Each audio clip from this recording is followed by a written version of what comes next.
लागी सेवक झालो, तुमच्या लागलो निज चरणा. अहो स्वामी कृपया देवा, यावरी न करावा अवेर. सहज लीळे उदकी वह्या तुम्ही रक्षिल या निजसत्ते अहो स्वामी तुकया देवा यावरी न करावा अवेळ निळा म्हणे धराल हाती तरी ज्ञानमती निरुपमा अहो स्वामी तुकया देवा यावरी न करावा अवेळ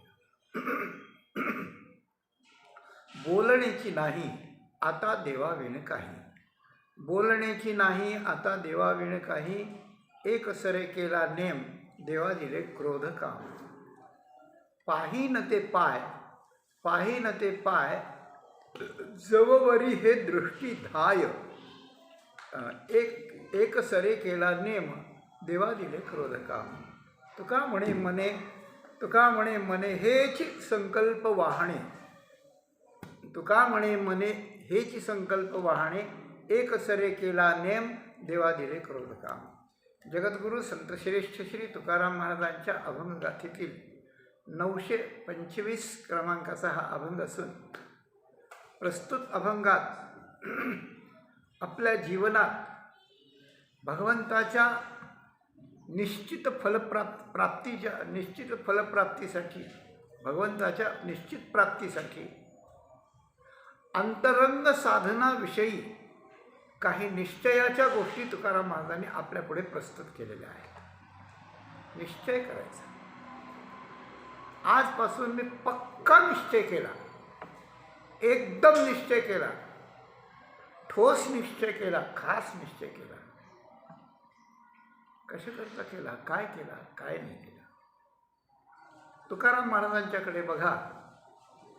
तुकाराम महाराजांची उंची जर आपण पाहिली, एकीकडे पाहिलं आपल्यासारख्या सामान्य कुटुंबात जन्मलेले, काही फार कुठे शिकायला न गेलेले, काही फार मोठी साधना हिमालयात वगैरे जाऊन तिथं 12 वर्षे राहिले, असं काही नाही. बोभाटा नाही, बभरा नाही, काही नाही.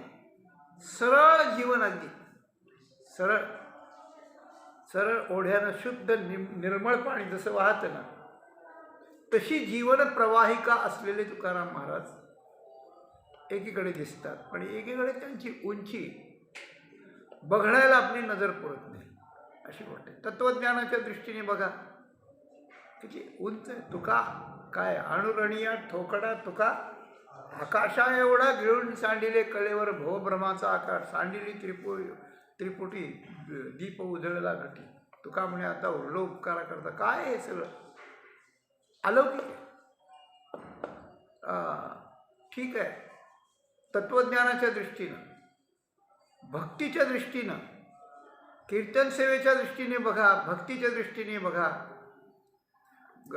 अंतकाली वैकुंठ गमनाच्या दृष्टीने बघा, चमत्काराच्या दृष्टीने बघा, ज्ञानाची उंची बघा, भक्तीची खोली आणि गोडी बघा. तुकाराम महाराजांचं हे जीवनातले चमत्कार बघा. वह्या बुडवल्या, त्या बाहेर काढल्या गेल्या वगैरे वगैरे सगळे चमत्कारच आहे. हे असं चौफेर जीवन दिसतं. पण एक गोष्ट असते की हे या चौफेर जीवनाचं मूळ कुठे आहे, कशातून हे निर्माण होत असतं. मनुष्याला शाप आहे का काय मला माहीत नाही, पण खूप महत्त्वाच्या गोष्टी स्पष्ट पुढे येऊन सुद्धा मनुष्य डोळ्यावर कातडं ओढतं, निघून जातो तिथे. ही त्याच्या दुर्दैवाची, दुर्भाग्याची गोष्ट आहे. तर इतकं उंच जीवनमत्व किंवा व्यक्तिमत्व दिसत असून सुद्धा त्याचं मूळ शोधलं तर ते मूळ अगदी सरळ आपल्या लेव्हलचं असतं की आपल्याला ते सहज करता येत असतं. पण ते आपल्याला त्याचं महत्त्व वाटत नाही आणि त्यांनी ते करून ते केलेलं आहे. उदाहरण सांगतो आपल्याला, एक रूपक तुमच्याकडे ठेवतो. एक वृक्ष आहे मोठा, त्याचा मोठा असा जाडजूड खोड आहे, चांगलं खूप मोठा असा पैस चालायचा, असा डेरेदार आहे, छान आहे.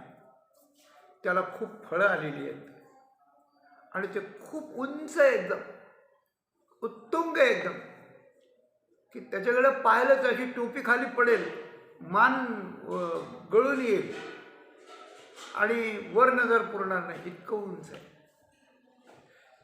खालची माणसं त्या उंच झाडाला पाहतायत, परंतु त्याच्यावर ज्यांचे घरटे ते सुद्धा असे उंच होऊन त्याच्या उंच भोवताली होऊन पाहतात, किती उंच आहे, किती उंच आहे, किती छान, किती छान, अशी गोष्ट आहे. तिला हाका मारा करते. ते उंच आहे म्हणून पक्षी पण त्याचा हेवा करतात, किती उंच घरटं बांधू म्हणून.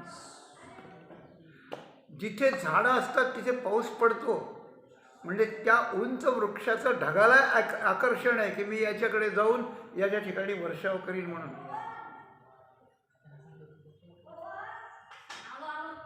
मेघही त्याची अपेक्षा करतो, मेघ अपेक्षा करतो. मेघ या वृक्षामुळे पडल्यानंतर इथे पीक येईल, इथले आपल्याला लोक यज्ञ याग करतील म्हणून देवही त्याची इच्छा करतात. आणि कोणीतरी एखादा साधक येऊन याच्या खाली तपश्चर्या करेल म्हणून देवही अपेक्षा करतो. असं ते उंच झाड आहे. तर त्याची उंची खालून त्या ठिकाणी दिसत नाही, इतकं ते उंच आहे. एक माणूस म्हणतो त्याची उंची किती आहे, त्याला आकर्षक. दुसरा माणूस त्याच झाडाकडे येऊन पाहतो, अरे बापरे, किती फळं आली, किती गोड फळं आहेत, किती पिवळी धमक आहेत, किती आंबे, पाडच पाड आहेत तिकडे सगळे, किती गोड आहेत, खूप फळं आली आणि पाडाला लागलेत, कोणी उतरलं नाही त्याला अजून. दुसराच्या पाडाला भाळून जातो. तिसरा म्हणतो काय सुंदर झाड आहे, व साहित्यिक असतो थोडासा, एकदम गोल डेरेदार अशा प्रकारचं आहे, मन प्रफुल्ल होऊन जातं, केवढा मोठा डेरेदार वृक्ष आहे. चौथा म्हणतो खाली सावली किती छान पडली त्याची. पाचवा म्हणतो त्याचं खोड इतकं छान आहे की त्याचे किती फळ्या निघतील, किती लाकूड निघेल त्याचं, पण किती गोल गळगळीत अशा प्रकारचं. एक उंचीचं वर्णन करतो, एक फळाचं वर्णन करतो, एक पाना फुलांचं किंबहुना अशा त्याच्या डेरेदारपणाचं वर्णन करतो, एक सावलीचं वर्णन करतो, एक खोडाचं वर्णन करतो. पण एवढ्या खोडाचा, एवढ्या सालीचा, एवढा डेरेदार, एवढ्या फळाचा आणि एवढा उंच वृक्ष धारण कोणी केलं आहे त्या मुळाकडे कोणी पाहत नाही. मुळाकडे कोणी पाहत नाही. मुळाने जर त्याचं वजन धारण केलं नसतं तर एवढा वृक्ष उंच राहिला नसता. त्याला उंच राहिला नसता म्हणजे उभाच राहिला नसता, त्याला फळ कुठून आले असते, फळं आले नसते, उभा राहिला नसतं तर सावली कुठून पडली असती आणि खोड तरी कसं वाढलं असतं. त्या मुळाकडे पाहावं, मोठे मोठे मुळं आहेत पण ते खोल गेलेले, ते डोळ्यांना दिसणारे नाहीत, खोल गेलेले मुळं आहेत. ती मुळं दोन कामं करतात.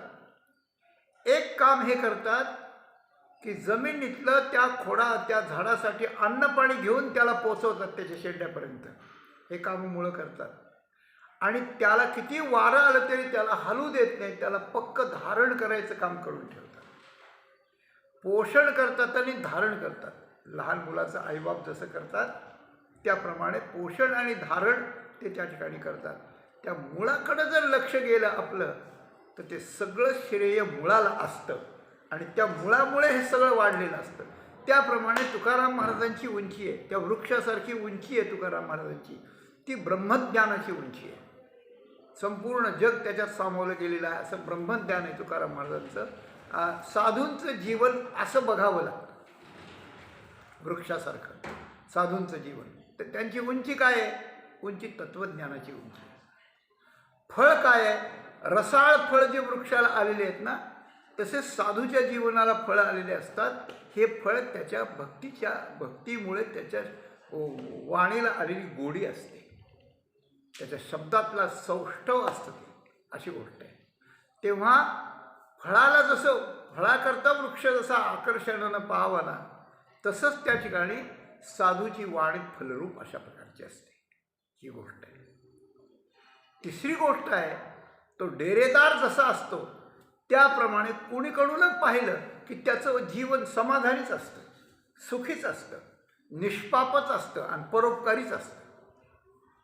म्हणून त्याचं जीवन एक अबलूक असतं, त्याची जीवनशैली, त्याची सावली अशीच असते.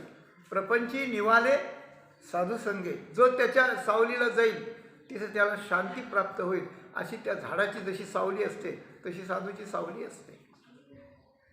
झाडाचं खोड जसं भक्कम असतं धारण करायला, त्याप्रमाणे साधूचं धैर्य भक्कम असतं.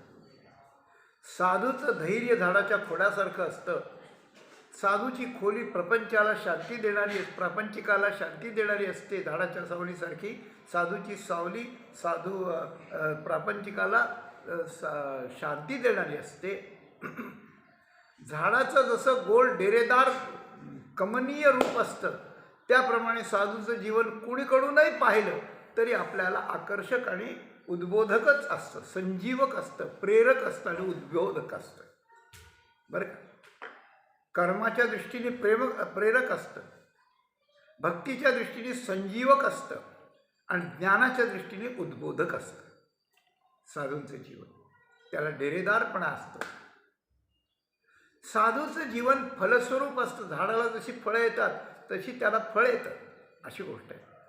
त्याची सेवा केली, त्याची स्तुती केली, त्याचं काम ऐकलं, त्याच्या म्हणण्याप्रमाणे आपण त्याचं शिष्य होऊन, त्याचं अनुयायी बनून आपण त्यांच्या म्हणण्याप्रमाणे आपण जीवन चालू लागलं की आपल्या जीवनात फळच फळ आहे. जन्म आलो त्याचे आधी फळ झाले साचे, अशी गोष्ट होते. म्हणून फलरूप आहे ते. आणि उंची आहे, त्यांची उंची ब्रह्मादिकांना सुद्धा पेलवत नाही इतकी उंची.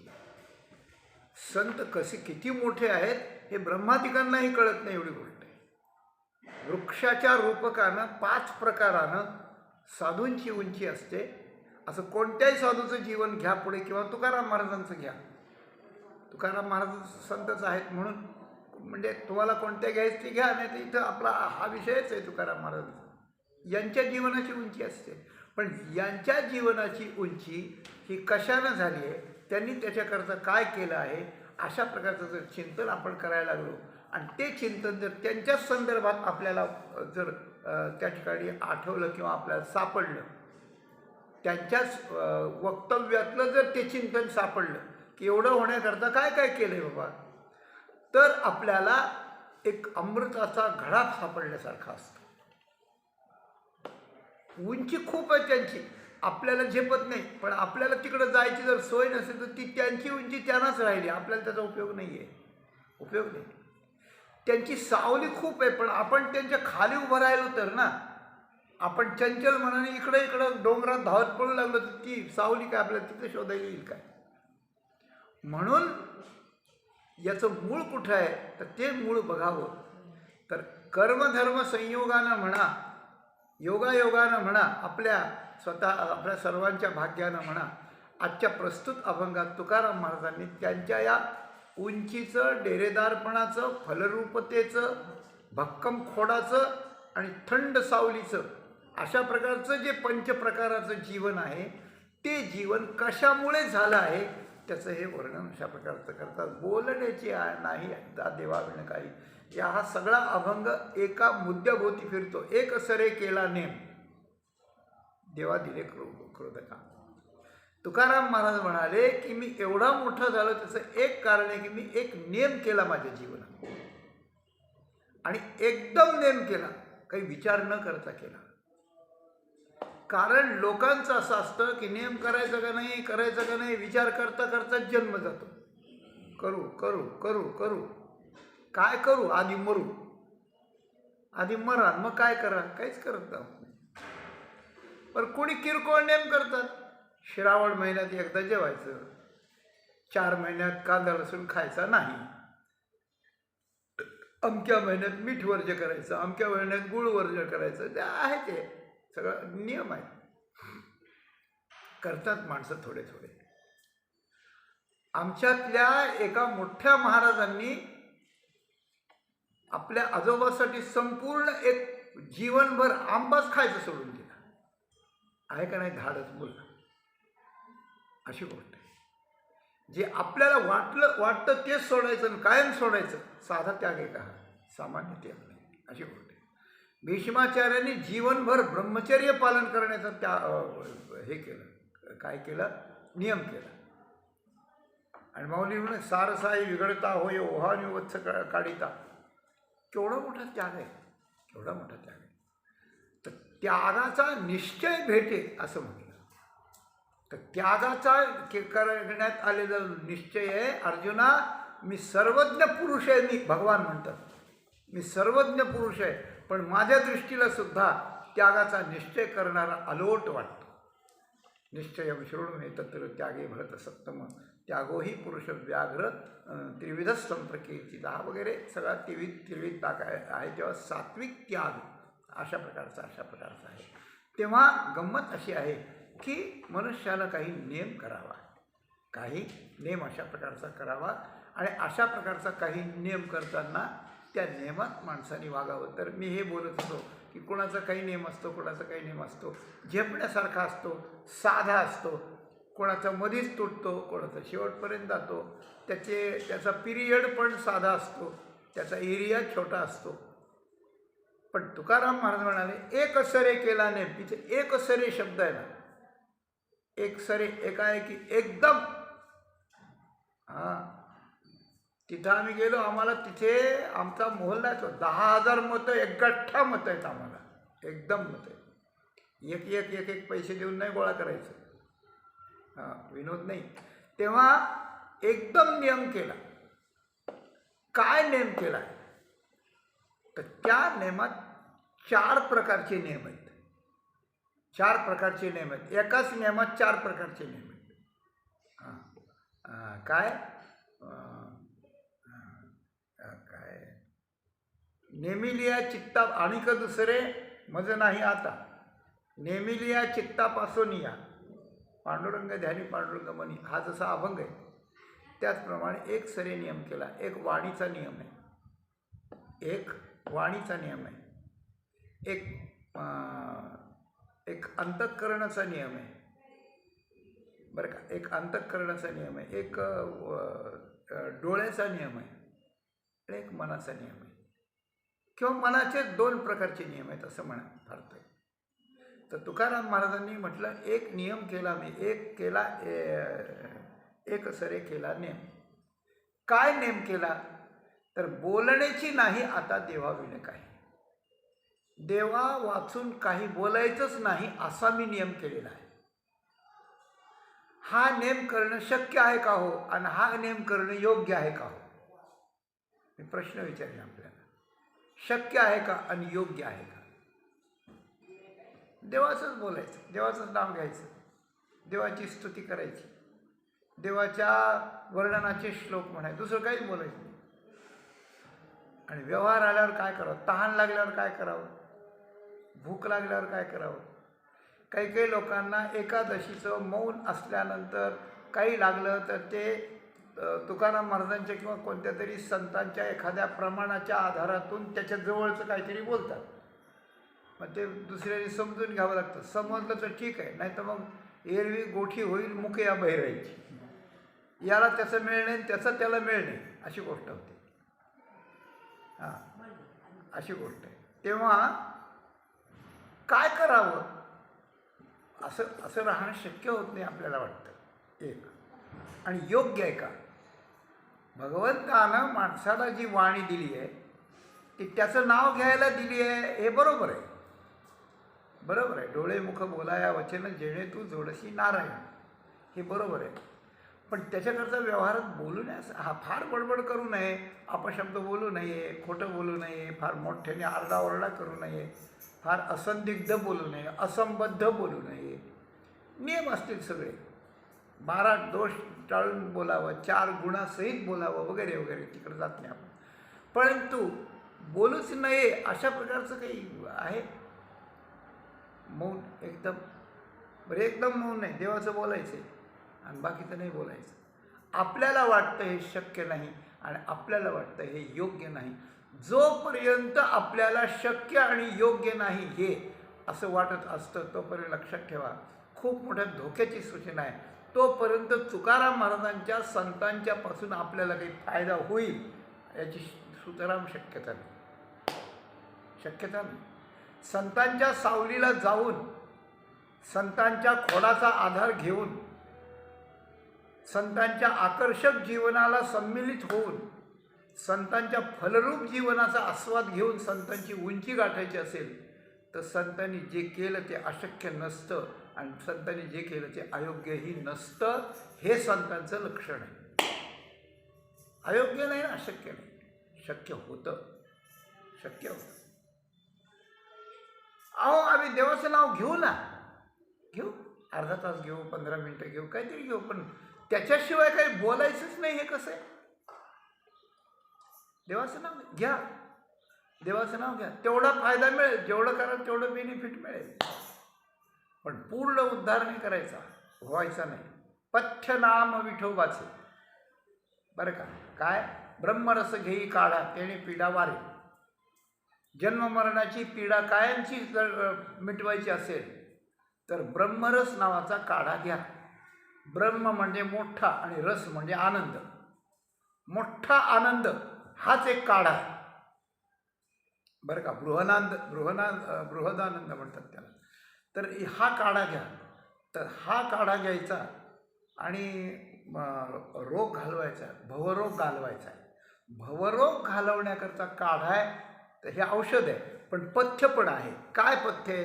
तर पथ्य नाम विठोबाचे. विठोबाचं नाम हे पथ्य आहे. मग घेऊ. पण नाही, इथं ज्ञानवाची मेख आहे. पथ्य नाम विठोबाचे असं पथ्य आहे ते की आणिक वाचे न सेवी, हे पथ्य आहे. पथ्यात 2 प्रकार आहेत, कुपथ्य आणि पथ्य. सकाळी 1 ग्लास दूध घ्यायचं आणि मग ही गोळी घ्यायची, तर गोळी काम करेल, नाही तर काम करणार नाही. आणि 1 महिनाभर या गोळीचा कोर्स होईपर्यंत तेलकट अजिबात खायचं नाही, हे कुपथ्य आहे. एक पॉझिटिव्ह पथ्य जे करायचे, अनुपान ज्याला म्हणतात, अनुपान म्हणतात त्याला. हो, अनुपान म्हणतात.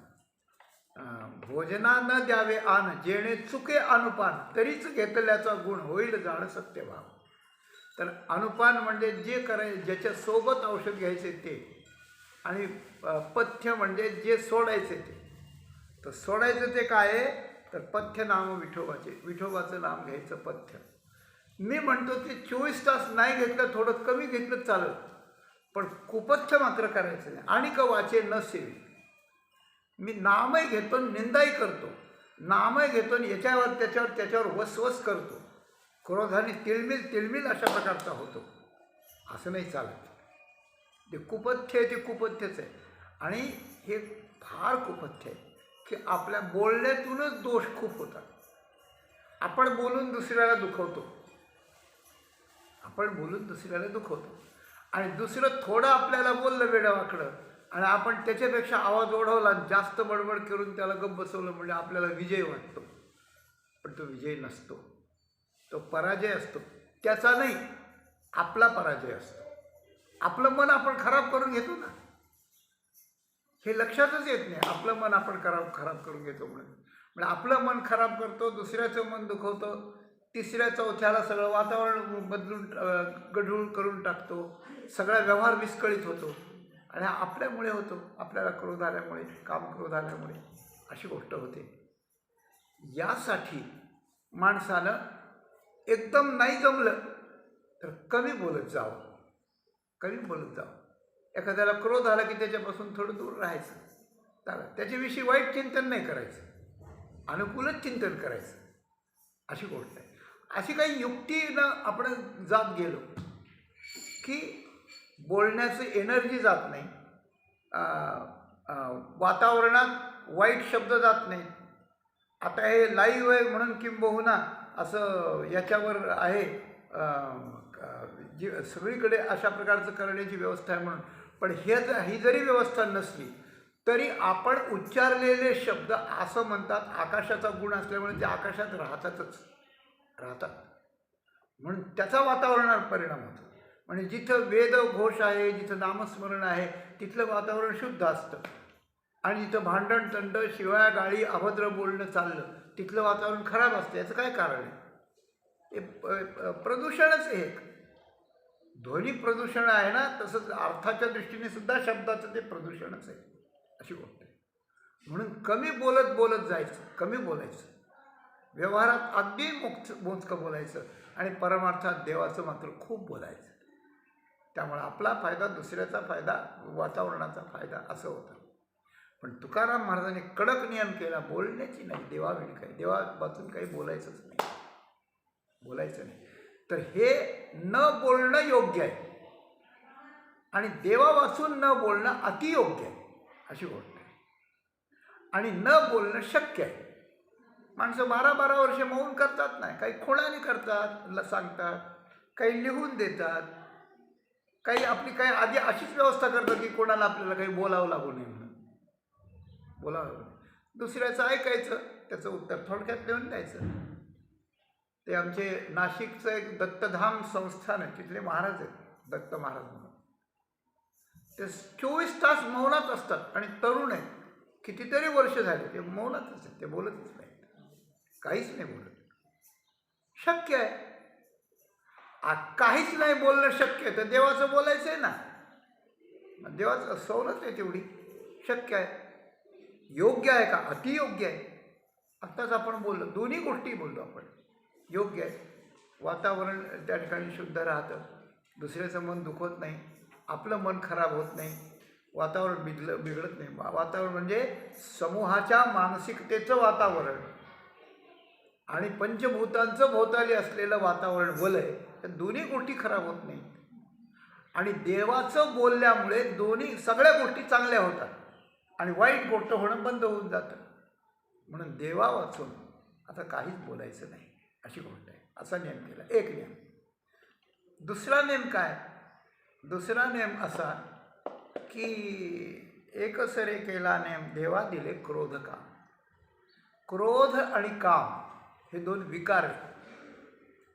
काम म्हणजे विषयसुख भोगण्याकरता मनात अंतःकरणात उठलेली जी तीव्र वृत्ती, तिला काम म्हणतात. अंतःकरणात असलेली इच्छा, पण ती एका विशिष्ट विषयाच्या भोगाच्या लालसेनं आत्ताच पाहिजे अशा प्रकारच्या तीव्रतेने उठलेली इच्छावृत्ती, इच्छा परिणाम वृत्ती, त्याला काम म्हणतात. काम. आणि त्याच्या विरोधात तो अपूर्ण झाला म्हणजे, किंवा आपला अहंकार दुखावला म्हणजे, किंवा आपला स्वार्थ बिघडला म्हणजे. नीट आहे का? कृपा करून.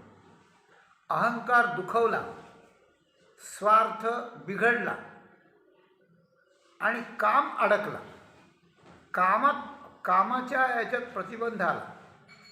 अगदी जनावरसुद्धा, एखादा बैल एखाद्या गाईच्या मागे लागला असला आणि तो उभा असला त्या विचारात, आणि माणूस जवळ गेला ते त्याला तो हुंदाडून शिंगावर घेतल्याशिवाय राहत नाही. आणि मग मग शेतकरी म्हणतो, अहो तुम्ही कशाला गेले त्याच्याजवळ? म्हणजे आम्हाला काय माहिती, तो उभा राहिला होता. उभा राहायला पण त्याचं डोकं आहे का जागेवर? म्हणे ते बघा ना काय करतो, काय बघतोय कोणीकडं. असंच माणसाचं असतं, असंच माणसाचं असतं. त्यामुळे क्रोध काय, जेथ काम उपजला तेथ क्रोध आधीची आला, क्रोधी असे ठेवीला संमोह जाणे साखळी आहे.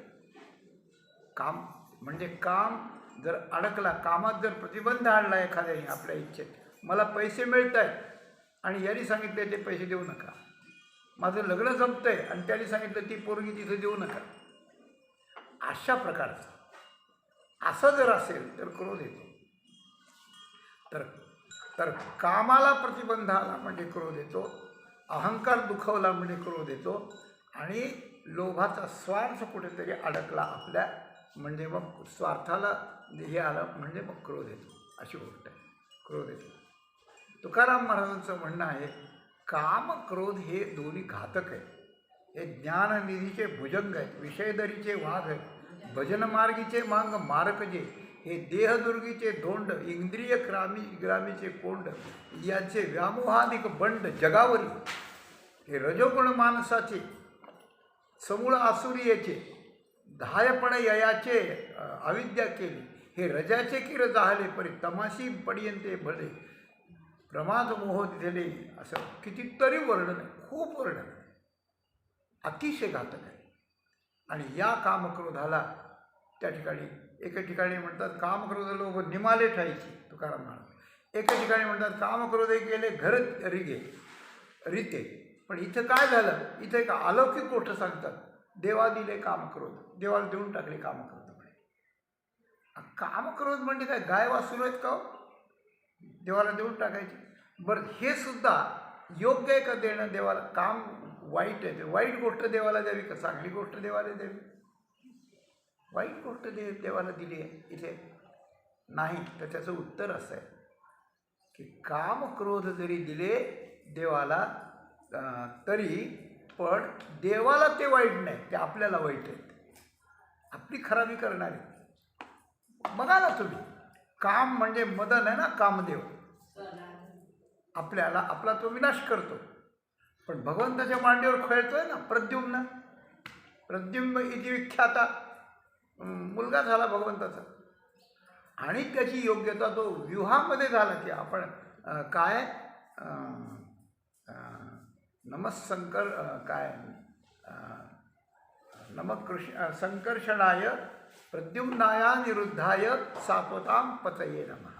हां, तेव्हा श्रीकृष्ण, संकर्षण, प्रद्युम्न आणि अनिरुद्ध हे चार मिळून श्रीकृष्ण आहेत.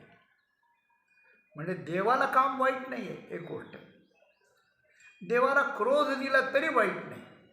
त्याचं कारण देव क्रोध जिचा वापरायचा तिथेच त्याच्याकडे स्टॉक करण्याची सिस्टीम आहे. क्रोधाला स्टॉक करण्याची सिस्टीम आहे, तो सतत नाही वापरत. भक्ताकडे कसं वापरेल? एखाद्या वेळेला नरसिंह झाला, हिरण्यकश्यप करतो तर मग वापरतो तो, अशी गोष्ट आहे. त्याच्या ते ताब्यात आहेत, त्याचे ते आहेत म्हणून त्याला द्यायची, अशी गोष्ट आहे. एक साधना आहे छोटीशी. काय साधना आहे? आपल्या अंतःकरणात काम क्रोध येतात. स्वार्थाच्या विरोधी झाला, आपल्याला काही टाकून बोलला, किंवा आता जे 3 कारणं सांगितले ते 3 कारणं किंवा आणखी काही कारणं. एखाद्याचं एखाद्याशी जन्मजातच वैर असतं, ते माणूस पाहिलं की याच्या कपाळाला आठवतं आणि त्याच्याविषयी आलं असं करायला लागतं. म्हणजे इतका मत्सर द्वेष इतका खदखदून भरलेला असतो, अशी गोष्ट आहे. म्हणून कामाचं स्वरूप इच्छा आहे आणि क्रोधाचं मूळ स्वरूप द्वेष आहे. आणि इच्छा द्वेष हे सामान्य रूपानं प्रत्येकाच्या अंतःकरणात राहतातच. इच्छा द्वेष समुत्थेन द्वंद्व मोहेन भारत असं म्हटलं. तेच इच्छा हे कुमारी झाली, मग ते कामाच्या तारुण्य आली, त्याचं द्वेषात वराडिक मिळाली, द्वेषाधिक मिळाली वराडिक जेथ. तया दोघास्तव जन्मला ऐसा द्वंद्व मोह झाला, मग तो आजेयाने वाढवला अहंकार. हे कुटुंबाचं रूपक आहे, कुटुंबाचं रूपक आहे. अहंकार हे आजोबा आहे बरं का. इच्छा त्याच्या अंतःकरणात निर्माण झाली. अहंकार ज्या शरीराचा आहे ना, त्या शरीराच्या हृदयात म्हणजे इच्छा निर्माण झाली, इच्छा ही कुमारी झाली. मग ती कामाच्या तारुण्य आली, म्हणजे तीव्र इच्छा झाली म्हणजे काम, आणि उपवर झालेली मुलगी, तिला आता पती करून देणं आलं, तर कामाच्या तारुण्य आली. मग वराडी कोण मांडली? तिचं द्वेषाशी लग्न करून दिलं. काम रूपाच्या अहंकार रूपाच्या बापानं कामाला आली इच्छा म्हणजे उपवर झालेली कुमारी इच्छा, तिचं लग्न द्वेषाशी करून दिलं. आणि याला मुलगा नव्हता, औरस पुत्र नव्हता, आणि इस्टेट खूप होती याची, म्हणून त्यांनी जावयाला घरीच ठेवलं, घर जावई ठेवला. द्वेष नावाचा घर जावई इच्छा रूपाची कुमारी त्याला दिली, लग्न केलं आणि घरी ठेवला. आणि तो त्या दोघास्तव जन्मला. मग काय जन्मला? तर द्वंद्व जन्मला, मोह, द्वंद्व मोह जन्मला. हां, द्वंद्व मोह की मोह जन्मला. पण तो मोह या ज्या जगात जे द्वंद्व आहेत त्यांच्याविषयी द्वंद्व मोह जन्मला. आणि तो जन्मल्यानंतर त्या द्वंद्व मोहाला वाढवलं कोणी? तर आजेयाने वाढविले असं म्हटलं. आजा कोण? त्यांचा इच्छेचा बाप म्हणजे अहंकार.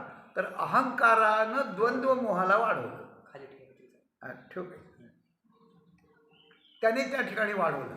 अशा प्रकारचं रूपक आहे. तर इच्छा आणि द्वेष, इच्छा वाढली की काम होतो आणि द्वेष वाढला की क्रोध होतो. आणि हे काम क्रोध मनुष्याला स्वतः जाळतात आणि जगालाही ताप देतात सगळ्यात, अशी गोष्ट आहे. तर हे देवाला द्यायचे म्हणजे काय करायचं? तर ही साधना आहे प्रकारची. आपल्या अंतःकरणात काम निर्माण होतो. काय? एखादी व्यक्ती पाहिल्यावर होतो, पूर्वीची काही आठवण झाल्यावर होतो, नाहीतर नुसतं मन कल्पना करीत काम विकाराला जन्म देतं. विकाराची कल्पना करीत, विषयाची कल्पना करीत आणि इंद्रियात काम भरतं, अशी गोष्ट आहे. अतिशय खतरनाक आहे ते. तर अशा प्रकारचं काम ज्यावेळेला निर्माण होतो त्यावेळेस आपण थोडं शांत राहून भगवंताला बोलवायचं, मनोमन मनातल्या मनात बोलवायचं. आणि काय करायचं, तो काम जो निर्माण झाला ना त्याच्याशी एक कल्पना करायची. तो काम नाही, एक पक्वान नाही, चांगला एक चमचमीत अशा प्रकारचा चांगला हुरडा भाजलेला आहे म्हणा, किंवा पोह्याचा वगैरे आपला चिवडा वगैरे अशा प्रकारचा केला आहे म्हणा, किंवा एखादा गोड पदार्थ काय कल्पायचं ते करायचं. एक मनानंच एक ताट कल्पायचं, त्याच्यात ते ठेवायचं, मध्ये मंडल करायचं आणि देवाला बोलवायचं, म्हणा कृष्णा कन्हैया पांडुरंगा या, तुम्हाला मी नैवेद्य समर्पण करतो आता.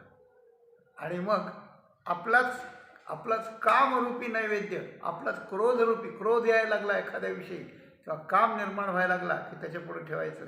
आणि आपण आपल्या मनाच्याच हातानं मनानेच केलेल्या ताटातल्या मनालाच आलेल्या कामाला त्या ठिकाणी पाणी फिरवायचं. सत्यंत्वरितेन परिशंच्या ओम प्राणाय स्वाहा प्राणाय स्वाहा म्हणायचं. आपण नैवेद्य समर्पण करतो त्याप्रमाणे. आणि देवा म्हणायचं घ्या हे आज नवीन पक्वानं तुम्हाला आणलं, हे कोणीच देत नाही असं, आज मी देतो आहे, हे घ्या देवा. आणि मुख्य म्हणजे मला यातनं सोडवा. काम काय, देवा दिले काम क्रोध, देवाला काम देऊन टाकलं, देवाला क्रोध देऊन टाकला. असं करता येतं का? हो, करता येतं. आणि अशा प्रकारचं देवाला जर अलौकिक वस्तू म्हणून किंवा उपहार म्हणून किंवा नैवेद्य म्हणून देवाला समर्पण केलं की देव ते घेतच असतो. फूल द्या, फळ द्या, काही द्या, त्यातलं हेही द्या. काम म्हणजे इच्छाच आहे ना, एक प्रकारची इच्छाच आहे. आपण काही इच्छा करून देवाला मागितल्यापेक्षा आपली इच्छाच देवाला देऊन टाकली. आता इच्छाच नाही मला आता राहणार, माझी इच्छाच तुला देऊन टाकतो. आणि क्रोध म्हणजे त्याच्या विरोधही देऊन टाकतो. इच्छाच गेल्यावर क्रोध येईलच कशाला? येणार नाही ना, तो त्या इच्छेच्या मागेच जाईल ना. काम दिलं की क्रोध गेलाच देवाकडे. आणि देवाला हे इच्छा दिलेली आवडते म्हणजे तो निष्काम झाला, म्हणजे तो आता काहीच मागणार नाही, मग तो तर देवाला खूप प्रिय आहे ना. ही गोष्ट आहे. म्हणून याचा उपहार देव अत्यंत आदरानं अशा प्रकारचा घेतो. आणि काम क्रोध देवाला दिले याचा अर्थ असा आहे की आता माझ्या ठिकाणी मी ठेवलं नाही. आता मी देवाचाच आहे, आता मी देवाला वाहिलेलाच आहे. आता माझ्या ठिकाणी मी राहिलो नाही. माझा अपमान केला काय, मान केला काय, कोणी उपाशी ठेवलं काय, जीव घातलं काय, कोणी अपमान केला काय, कोणी हाकलून दिलं काय, काहीच नाही, जीवनच राहिलं नाही, अशी गोष्ट आहे. आता जिथं काम क्रोध येतील कशाला, अशी गोष्ट आहे. काम क्रोध बंदी खाणी, तुका म्हणे दिले दोन्ही इंद्रियांचे, धनी आम्ही झालो गोसावी, अशी गोष्ट आहे. हे तुकाराम महाराजांच्या सगळ्या उंचीचं आणि सगळ्या वृक्षरूपकाचं हे मूळ अशा प्रकारचं आहे. काम क्रोध देवाला. आता ऐका, काम क्रोध जर देवाला दिले तर आपल्याला देवाविषयी काही बोलायचं काम राहिले का सांगा? बोलण्याची नाही. आता देवा पुन्हा पहिल्या चरणावर आपण येऊ की बोलायचं काही कामच राहिले. मला काहीतरी पाहिजे असतं तेव्हा मी कुणाला तरी बोलतो ना, आणि कोणी जर माझ्याशी काही बोलायला लागलं तर मी देवाशिवाय काहीच बोलत नाही असं जर समजलं तर कोणी मला कधी कसं बोलत, ते देवाविषयी असतं तरच बोलत, नाही तर दुसरं बोलणारच नाही. त्याला माहिती मी बोलणार नाही म्हणून. मग देवाविषयी कोणी बोलायला लागलं तर मग त्याच्याकरता मोकळीच आहे माझी वाणी. म्हणजे शक्य आहे की नाही, योग्य की नाही बघा. हां, तर त्याप्रमाणे अजून एक गोष्ट आहे. ही जी वाणी आहे, ही वाणी दोन प्रकारचं काम करते. एक बोलण्याचं काम करते, जीभ बोलण्याचं काम करते, रसाचं खाण्याचं काम करते, अशी गोष्ट आहे. रसाचं काम करते. तर बोलण्याची वाणी देवाविषयी वापरायची नाही. आणि रसाची वाणीसुद्धा त्याची इच्छा, रसाची वाणी म्हणजे रसाची जी जीभ आहे त्या जिभेला रस आवडणं किंवा मला पाहिजे असं वाटणं, ही जी इच्छा आहे ती मुळात इच्छाच देवापुढं देऊन टाकली. म्हणजे आता इच्छाच आपल्याकडे राहिली नाही, म्हणजे बोलायचं काम राहिलं नाही, अशी गोष्ट आहे. पण कधी कधी पाहण्यातून माणसाला पाप होतं, डोळ्यानं पाहण्यातून त्या ठिकाणी माणसाला दोष घडतात. असे श्रद्धे डोंगरेजी महाराजांचं वाक्य आठवतं, सायंकाल में मनुष्य के आँख में से आँख में से काम प्रवेश करता है. संध्याकाळच्या वेळेला माणसाच्या डोळ्यातून काम विकार प्रवेश करतो आणि मध्यरात्री तो आपल्याला ठार मारण्याकरता येतो. त्याच्यापासून सावध राहा म्हणजे माणसाचे डोळे जसे बोलके असतात, माणसाचे डोळे जसे पुण्यप्रद असतात, माणसाचे डोळे जसे महात्म्याचे डोळे जसे कृपा करायला योग्य असतात, तसे माणसाचे डोळे पाप पण करतात अशी गोष्ट आहे. तर अशा प्रकारचं पाप करणाऱ्या डोळ्यांना पापाकडे जाऊच द्यायचं नाही. दृष्टी तव धाय काय दृष्टी तेची पाहे, दृष्टी पाहे पाय, जववरी हे धाय असं काहीतरी वर्णन. तर दृष्टी भगवंताच्या चरणाकडे लावून दिली. दृष्टी शब्दाचा दोन अर्थ, ही दृष्टी पण, डोळ्यांची दृष्टी पण, आणि या दृष्टीतून वाहणारी मनाची वृत्ती पण भगवंताच्या पायाकडे लागली. तेथे माझी वृत्ती राहो हरी असं. तेव्हा दृष्टी पाहे काय पाही न ते पाय, जववरी हे दृष्टी, जववरी हे धाय. दृष्टीची हौस फिटेपर्यंत मी भगवंताच्या पायाकडेच पाहत राहीन अशी गोष्ट आहे. आपण मंदिरात गेलो आणि मंदिरात गेल्यावर इथे पाय शब्दाचा अर्थ स्वरूप, सगळं अंग हे सगळं घेता येतं आपल्याला, आणि नुसतं पाय पण घेता येतं, पाय पण घेता येतं. तर देवळात आपण गेलो, आपल्याला कोणता अवयव आवडेल देवाचा त्याच्याकडे पाहतच राहावं. फार धक्काबुक्की जायचं, नमस्कार करायचा, डोक्यावर डोकं ठेवायचं, प्रदक्षिणा घालायची, इकडं घंटा वाजवायची, तिकडे या चंचलत्वातच सगळं जातं आहे आपलं. आपलं काहीच नाही राहत. कुठंतरी लांब असं उभं राहायचं, लोकांना घेऊन द्यायचं दर्शन. आपण जसे नाहीतच असं लोकांना वाटलं पाहिजे. आणि एकटक भगवंताच्या एखाद्या अवयवाजवळ, गालावर असेल, नाकावर असेल, किंवा सगळ्या चेहऱ्यावर असेल. भृत्यानुकल्पित धीय गृहीत मूर्ते संचिंतयेत भगवतो वदनारविंदम यद्विस्फुरन मकरकुंडल बलकितेन विद्योतितामलकपोल मुदारवास हासम. कपिल देवाने आईला उपदेश करताना सुंदर भगवंताचं ध्यान, पायापासून चरणापर्यंत मुकुटापर्यंत संख्या असं भगवंताचं ध्यान. भृत्यानुकल्पित ध्येय, ज्या भगवंताच्या अंतःकरणात आपल्या भृत्य म्हणजे सेवकाच्या दृष्टीनं अत्यंत कारुण्य निर्माण झालेलं आहे, आणि ते कारुण्य चेहऱ्यावरून ओसंडत आहे, अशा चेहऱ्याचं ध्यान करा असं तपशील दिला त्याचा. असो तेव्हा एकेका अवयवांचं चिंतन करा. भगवंताची किती कमनीय सुंदर हात आहे, भगवंताची किती भरदार छाती आहे की ज्याच्यावर श्रीवत्सलांछन आहे, त्याच्यात श्रीचं चिन्ह आहे, श्रीवत्सलांछनाचं चिन्ह आहे असं आहे. त्याच्यावर कौस्तुभ आहे, त्याच्यावर वैजयंती असं. भगवंताच्या अशा गोल गरगरीत पोटाचं चिंतन करावं. त्याच्यावर किती गोरगरीत बिंबी आहे की अरे जगाला ब्रह्मदेवाचा जन्म देणारा ब्रह्मदेव तिथून जन्मला आहे. तिथून एका वळी आहेत, छातीपर्यंत जाणाऱ्या 3 वळ्या अशा त्या रोमावळी आहेत. रोमावळी त्या एका कवीनं वर्णन केलं आहे की बेंबीपासून छातीपर्यंत असलेल्या ज्या 3 रोमावळी आहेत, ते मला असं वाटतं की नाभी कमलापासून काही भुंग्याच्या रांगा निघालेल्या आहेत आणि त्या हृदयकमलाकडे चालल्या भगवंताच्या. अशा निरनिराळ्या कल्पना मांडलेल्या आहेत. त्याचं वर्णन करावं, कमरेचं वर्णन करावं. भगवंताची कमनीय कंबर अशा प्रकारची आहे, त्याला करधरी, त्याला आणि कटी मेखळा त्या ठिकाणी जोडलेली आहे. सुंदर प्रकारच्या त्याच्या क्षुद्र घंटिकेचा ध्वनी अशा प्रकारचा आहे. क्षुद्र घंटिका कटीतटी शोभित, मीराबाईने वर्णन केलं कृष्णाचं. क्षुद्र घंटिका कटीतटी शोभत, नूपुर शब्द रसाल, बसो मेरे मन में नंदलाल. अशा प्रकारचं त्याचं वर्णन करावं. भगवंताच्या पितांबराचं वर्णन करावं, भगवंताच्या घुटण्याचं वर्णन करावं, आणि भगवंताच्या शेवटी चरणांचं वर्णन करावं. चरणांचं वर्णन करावं की ज्याचं चिंतन आपण करायला लागलो, डोळ्यांनी जे पाहायला लागलो, मनाची वृत्ती तिथे त्या ठिकाणी राहिली की त्यावेळेस वृत्ती दुसरीकडे कुठंच जात नाही. आणि ते आपण पाहिलेले पाहिनं ते पाहिलेले पाय आपल्या अंतःकरणात हळूहळू साठत जातात. साठविला हरी हृदय मंदिरी म्हणतात ना, ते पाय साठत जातात. मग आपण देवळात नसलो तरी ते पाय आपल्या ध्यानात येतात.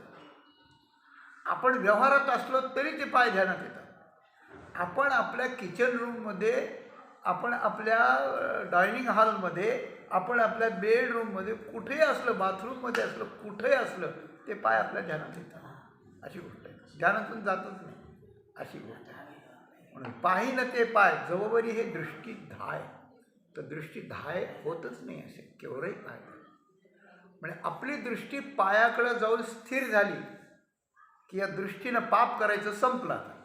आता देवाच्याकडेच निघाली की आता देवाकडे निघाली. काम क्रोध हे विकार माणसाला विचलित करणारे आहेत. ते जर देवाला देऊन टाकले, जेव्हा उठतील तेव्हा देऊन टाकायचे, उठतील तेव्हा देऊन टाकायचे, मग उठायचंच बंद होतं. आणि या बोलण्यामुळे जर घोटाळा होतं, ते बोलणंही बंद करायचं. बोलणं बंद केल्यानं त्याची शुद्धी होते. काम क्रोध दिल्यानं ते उठत नाहीत, म्हणजे त्या ठिकाणी चंचलता निर्माण होत नाही. आणि दृष्टी तिथं बसल्यामुळे ती दृष्टी पाप करायला जात नाही. पापाचे सोर्स सगळे बंद करून टाकायचे. आणि शेवटी तुकाराम महाराज म्हणले, तुका म्हणे मने हेची संकल्प वाहणे. तुका म्हणे मने हेची संकल्प वाहणे. हे सगळ्याचं मूळ आहे बरं का. मनानं हे संकल्प व्हायचे अगोदर, काय बोलण्याची नाही, आता देवाविणे काही, हे संकल्प वाहणे. दृष्टी धाय, काय पाहिनं ते पाय जवळी दृष्टी धाय, हे संकल्प व्हायचे. काम करून देवाला द्यायचे, हे संकल्प व्हायचे आधी. मग संकल्प व्हायल्यावर प्रत्यक्षात येतं हळूहळू, अशी गोष्ट आहे. आणि मनाला संकल्प देवाचे व्हायचे की देव मला प्राप्त करायचा आहे, देव माझ्या जवळ येईल, देव मला भेटेल, देव मला कुरवाळील, देवाच्या पायी मी मिठी घालील, तो माझ्याशी गोष्टी बोलेल, तो माझं सुखदुःख विचारील, माझं दुःख नाहीसं करण्याचं तो मला आश्वासन देईल, तो चिरंतन सुखाची प्राप्ती तुला देईल असं मला तो सांगेल, मला काही सूचना करेल. अशा प्रकारचे संकल्प व्हायचे. माणसाचे जे वाईट संकल्प मनात येतात ना, तेच कालांतरानं खरे होतात, म्हणून माणसाला दुःख होतं. आणि माणसं चांगले संकल्प आधी तर संकल्प करूच नाही बरं का. संकल्पावी माया संसाराची, माया संकल्पन सगळं देवाला समर्पण द्यावं. पण संकल्प जर येतच असतील तर हे करायचं, अशी गोष्ट आहे. त्यात विकल्प नाही येऊ द्यायचा. संकल्पाशी अधिष्ठान नारायण गोमटे असं म्हटलं. उभय लोकी उत्तम कीर्ती देवचित्ती राहिली. म्हणजे वाणी देवाला देऊन टाकायची, दुसरीकडे वापरायची नाही, अनुच्छिष्ट वाणी देवाला द्यायची. आणि कामक्रोध म्हणजे मनाची इच्छा आणि मनाचा कोणत्याही कारणानं निर्माण झालेला मनातला विरोध, ह्या दोन गोष्टी देवाला द्यायच्या. इच्छा द्यायची म्हणजे मला तूच पाहिजे, मला तू असून दुसरं कोणीच नको, अशी मनात इच्छा करायची, म्हणजे काम दिला. आणि तुझ्या विरुद्ध समजा माझं तुझं नाही जमलं देवा, माझं जमलं, ठीक आहे, भांडू आपण. तुकाराम महाराज भांडले नाहीत का देवाशी? भांडू. देवाला भांडण नाही आवडतं, अशी गोष्ट आहे. काय हो, लग्न झालं, 1 वर्ष झालं, नवरा बायको भांडायलाच लागले, भांडते. मग काय, भांडणं मिटवा, एकाकडून व्हा आणि एकाला विरोध करा, दोघं जोड्याने हाणतील तुम्हाला. ते दोघं एक होतील शेवटी. त्यांचं भांडण असं असतं की ते थोड्या वेळा भांडण असतं आणि ते भांडण मिटल्यावर पुन्हा गोडीला येतात ते. पण हे तिसऱ्या माणसाला कळलं पाहिजे. आणि हे ब्रह्मचारी माणसाला तर नक्कीच कळलं पाहिजे, अशी गोष्ट आहे. तेव्हा ही जशी गोष्ट आहे तसंच देवभक्तांचं भांडण आहे. प्रेमानं आहे भांडण. आई मुलाचं, छोटा मूल आईशी भांडतं, पण ते भांडण प्रेमाचाच एक भाग असतो. आणि व्यवहारातलं स्वार्थी पण भांडण्यातलाच एक भाग असतो. स्वार्थी प्रेमसुद्धा भांडण्यातला एक भाग असतो. ते रामायणात बघा ना, काय काही गोड बोलते. ते जेव्हा म्हणाले की रामाची शपथ तू वर माग मी, आणि वर जेव्हा मागायचे होते तिला आणि दशरथांचा गळा घोटायचा तेव्हा किती की सुनहू प्राणप्रिय असं म्हणायचे. ऐका प्राणप्रिय, माझं वचन ऐका.